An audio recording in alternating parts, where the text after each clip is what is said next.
Okay, so just to be clear, we all know that Seeker's great, but I've come up with a brand new way to build him that I don't think you know about yet. So we're going to go over that and we're going to go over everything about Seeker in case you're not familiar with this champion.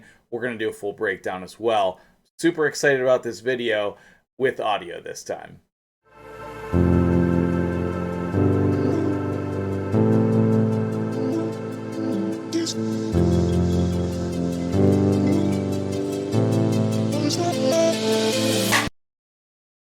What's up, guys? MTG Jedi here, and Seeker. So about that, we tried last week to upload a Seeker guide, and it was a hard fail. Sometimes OBS, you have heard other content creators do a little critiquing, complaining, if you will, about OBS. Sometimes it just has its days. It's an open source software and it'll just do unexpected things. Last week it deleted my microphone. And so I recorded a video on Seeker and it had no sound. So I had to take it down right away. Let's redo that video. But the nice thing for you is I have some additional information from working with this build for an extra week. So bonus. All right, let's start with Seeker. This alt universe Batman with metal claws over here, and don't forget the metal horn. Okay, um, he is an awesome champion. I still don't know if he can see out of the mask though. It looks like he's literally blind as a bat. Just saying. So why is Seeker good? Why do people say, "Oh, Seeker, Seeker, Seeker. I want a Seeker. Whoa, where's my Seeker?" Okay, number one, I do not see this champion pulled from shards that often. So, I don't know, there must be something in the algorithm where he gets pulled less often. Maybe that's just my perspective. But I don't think as many people have him as they should, because he's been in the game for forever. At least as long as I've been playing. That's almost 2 years now.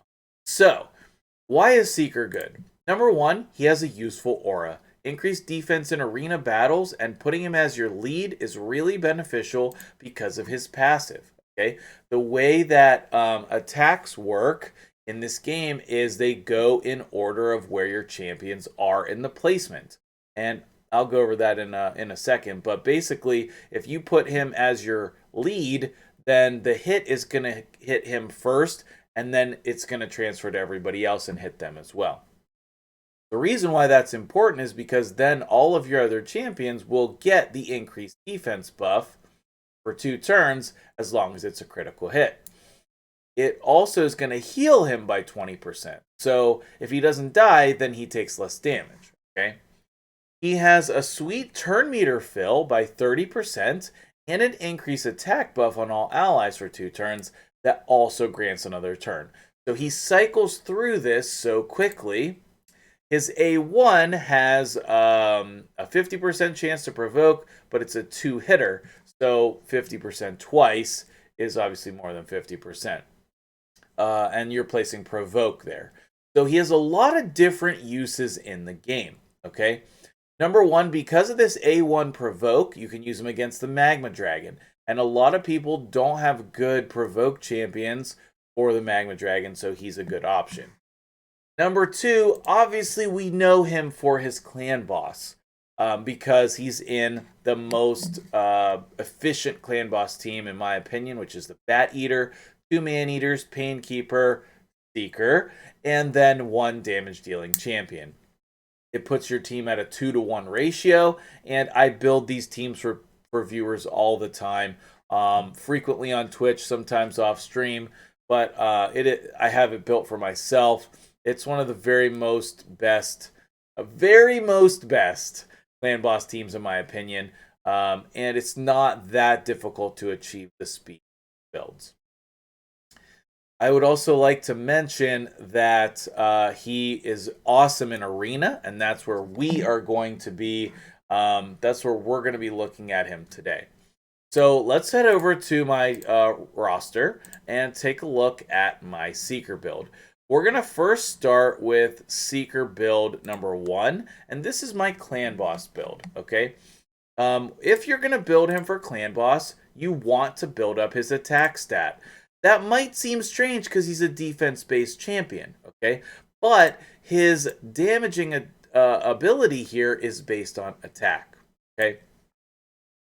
His base stats, his attack is very low, so you have to work hard to get that attack stat up. His defense is actually pretty low as well, and his HP is not that high. So his base stats are really not that great. His base speed is probably the best feature, and maybe the resistance. But most people do not build resistance into their Seekers. They're maybe looking for accuracy, etc. So if you want to get damage out of your Seeker, you want to get 100% crit rate, over 200% crit damage preferably, and then as high of an attack as you can get. Now, I have him in poison gear here for a reason, because also I have that 70% crit rate for a reason as well. I run Bellinor as my damage dealer in my clan boss team. He not only gives that crit rate bonus, he also does not do poison. So I put Seeker in Toxic to add some poison damage to my team. Okay, excellent way to get extra damage if you don't have a poisoner for your clan boss team. Now, as far as the skills, yes, you should book him. He is an excellent champion to book. If you book him, his A2 gets on a 3-turn cooldown. His passive is on a 5-turn cooldown. He doesn't need books for that. And then the provoke, if you're going to use him to be provoking, the books are very helpful there. Okay, 7, 8, 9 books, though, is not that many. For Clan Boss, here's the masteries. I probably should be in the defense tree, and I should just redo his masteries to get those counterattacks, but that's what I've had on him for a long time. So I'll think about changing those, but then I'll have to build some more accuracy into his kit, so it's not just like a quick fix. Seeker number 2 is going to be completely different, guys. Completely different. The new build of Seeker that I'm very excited to showcase here is Guardian set. And this set is like Ally Provoke on a gear set, which is super cool. So for this, I've gone with HP percent instead of crit damage gloves. I've gone for HP percent instead of attack percent. And I do have speed on the boots, although I think it'd be fine if these were like HP or defense percent. And then the rest of this gear is just medium. It's not particularly great. Okay. Now, I have not booked him yet. I've been pretty low on epic books thanks to Clan vs. Clan. So I probably will book him, but it's not like I need this repetitive stuff for Arena most of the time, but it would definitely be helpful, especially for the damage on his A1. I also don't have masteries, and I haven't really been missing them, but I might still put them on there, okay? If I do, I think I'm going to take Bulwark. That pairs really well with the Guardian set. But if I end up using him in other areas of the game too, I might take War Master. So, or maybe I'll do, if I go with Bulwark, I'm going to do support. If I go and don't do Bulwark, then I will come down to 1. But I have not found the masteries to be super important. Let me know in the comments, if you use Seeker in Arena, do you have masteries on him? Do you need them? What do you like on him? As for me, I have not seen a really big need. Okay, this is a defensive build, but we did have a really nice attack ring with these HP and defense rolls. We took the defense amulet, took the accuracy banner to put some accuracy into his kit. That is very helpful for provoking people. All right, 27 messages while I'm recording. Now, what team am I going to be using him with? It's kind of not an accessible team, but it's going to be realistic, okay? The type of team you want to use your Seeker in is most likely a go second or a very defensive, okay? So I am going to pair him with my brand new Duchess, okay? I got Duchess 2 weeks ago, and I've been using her a lot on my account. Obviously, she's an incredible champion. I did a guide on her as well, fully covering her and this build. Pretty happy with it. I wish the resistance could be higher, but I'm still pretty happy with Duchess and Perry. So I'm going to do Duchess and Seeker together. They make a good pair because Duchess has she has an aura for speed in all battles. So that pairs well with Seeker. If I want to run the speed aura or the defense aura, I can switch between the two. Now, the other two champions in the arena team are both Rotos, okay? Now, I do want to test one Rotos and somebody else. I just don't know who that somebody else is. So, if you guys were going to use Rotos, Duchess, and Seeker, who would the fourth champion be?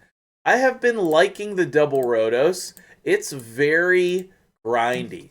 The double Rotos can really punch through some damage. You don't really want to use this build on high shield teams because it just takes too long for the Rotoses to grind through, and sometimes they can wear your Duchess down in that amount of time. But if they are any kind of not defensive at all, or it really just depends on the team. So we'll talk more about that in a second. But here's some stats on the Rotos. We got about the same amount of stats on both of them, but one's in Swift Parry, one's in Relentless. Okay? One of them is booked and one of them's not booked. I recently got the second one, so I have a lot of options for who to book next. I don't know who it's going to be. I put some silly me. I don't do this, okay? Either fully book somebody, fully book the ability you're trying to, but don't go halfway. Like, I haven't been using Herndig as much as what I thought that I would, but like, either I should put all the books in or none of the books, right? But I wanted to help my clan out. We tried to win that last clan versus clan, but it was too tight. We ended up losing by just a little bit, and I could not get us there with books. I want to book Brogni. There's so many champions I want to book, but either way, that's the team we're going to use. So let's come over here. Let's check our market. We always buy our mystery shards. It's our mystery shard market. Sometimes I buy 2-star champions for chickens as well. All right, so let's take a look at this arena team. What kind of arena team? This is perfect. I mean, this is probably a low champion power, yeah. But this is a good example of a team that you would want to go against with this team. We're probably going to be faster than them. Our Rotoses are going to punch through, even if they have a shield set. I'm going to target... Oh, geez. Well, they were faster than us. Let's just let it run on auto and see what happens. I did not expect them to be faster than us. If they were going to be faster than us, then I would have probably switched the Seeker and the Duchess, but ended up not mattering. And then Rotos number 2 is going to go in and kill that Valk, even through that unkillable buff. So teams like this that rely on that unkillable buff, the Rotos are going to Rotai, Rotundran, Rototiller. How do you want to say it? The one Rotos. Rotos. Oh man, I'm so in my head right now. It's crazy. This champion here, the flying blue guy with the sword, what he is going to do is he's going to ignore that unkillable buff, which is a huge boon because there's all that swift parry, there are skull crowns, so many different things that he can just ignore. And actually, I thought we were in trouble here after they got all those buffs up, but you see what I'm talking about, okay? This team is so grindy. It's just hard to defeat, especially when you're choosing the teams that you fight against, and it will get there eventually most of the time. The problem is, it's not going to be fast. It's not going to be fast. And so, oh, that's only 86,000 power. I'm just really liking this this arena team. Let's try 111k, 112. Is this one 113? Oh no, we had to fill in the opposite direction. All right, here's another example, 136k. But a lot of times, like the main reason why I built this team was for 3v3 tag team arena, because you just need options for teams there, and this has been one of my go-to options. Now, if we got a team where they're dealing a bunch of damage to our Duchess or something, or our Rhodas, then the Seeker is going to absorb that damage. But we have yet to see that. Let's see if we see it right here. No, because Rhodos gets his extra turns before other people, which makes no sense. No sense to me. See? We're going to kill him. Okay, you could see there that Seeker did use the ally protection to keep Rhodos alive. And actually, that was the only reason Rhodos stayed alive there. So if that was a closer fight, then that would have been the difference between winning and losing. Here, this looks like a great team. Obviously, I wish it was a better damage dealer than Kayle. But Duchess is really great against Tormund as well, because she's going to come in there and block the buffs. Okay, she's going to block the buffs, and that's what's great about it. We should probably have targeted the Raglan, but not too late. It's not too late. And you can see there, every time that ally protection comes up, Seeker's taking damage instead of Rhodos. And if they target the Seeker, then by all means, right? And you can see there, this Raglan did not have resistance, which most do. So he was able to land that provoke.